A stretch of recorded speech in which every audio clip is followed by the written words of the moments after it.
Hi friends, வாங்க வீடியோக்குள்ளே போகலாம். பாருங்க, பாப்பா பட்டர்ஃப்ளை அரேஞ்ச் பண்ணுறாங்க. இதில் ஏபிசிடி இருக்குது. கரெக்டாக பாப்பா வச்சு எப்படி பண்ணுறான்னு பார்க்கலாம். தப்பாக பண்ணுறாங்களா ரைட்டாக பண்ணுறாங்களான்னு பார்க்கலாம். இந்த இது மாதிரி பண்ணும் பொழுது குழந்தைங்க ஏபிசிடியும் கற்றுக்கலாம். அந்த பட்டர்ஃப்ளை கரெக்டாக வைக்கிறாங்களான்னு பாருங்கள். அவங்க இது மாதிரி வைக்கும் பொழுது யோசிக்கிறாங்க, இது எப்படி பண்ணலாமா அப்படி பண்ணலாமா அப்படின்னு நம்ம சொல்லி கொடுக்காமலே.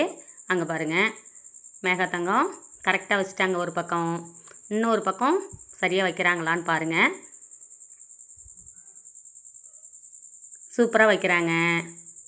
நீங்களும் உங்கள் வீட்டு குழந்தைங்களுக்கு இது மாதிரி வாங்கி கொடுங்க. வாங்கி கொடுத்துட்டிங்கன்னா அது பாட்டுக்கு விளாடும், நீங்கள் பாட்டுக்கு வேலை செய்யலாம். குழந்தைங்க அந்தாண்ட எதுவும் எடுக்காது. இதையே பார்த்துக்கிட்டு இதை என்ன பண்ணலாம் என்ன செய்யலாம் அப்படின்னு யோசித்து செய்துங்களா. பாருங்கள், பாப்பா சூப்பராக அடிக்கிட்டு இருக்கா.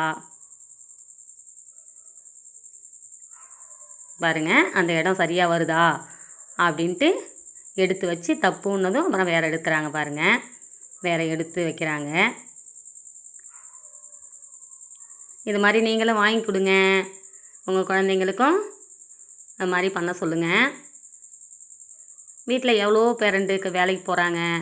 ஈவினிங் வந்தால் குழந்தைங்கள பார்க்குறதா இல்லை வேலை செய்கிறதா அப்படிங்கிற மாதிரி இருக்கும். இது மாதிரி வாங்கி கொடுத்துட்டிங்கன்னா அது பாட்டுக்கு விளையாண்டுட்டு இருக்கோம், நீங்கள் பாட்டுக்கு வேலை செய்யலாம். எட்டத்தை குழந்தை போகாது. வருங்க, பாப்பா சூப்பராக வச்சுட்டா. ரெண்டாவது, கையில் செல்லு கேட்காது. செல்லு கொடுக்கணுங்கிற அவசியம் இல்லை. இப்போ எல்லா குழந்தைங்களுமே கையில் செல்லு தான் இருக்குது. இந்த வீடியோ மூலயமா குழந்தைங்களுக்கு செல்லு கொடுக்கக்கூடாது அப்படின்னு சொல்லிக்கிறேன். வீடியோ நல்லா இருந்தால் மேகா குட்டிக்கு ஒரு லைக் பண்ணுங்கள். டன்.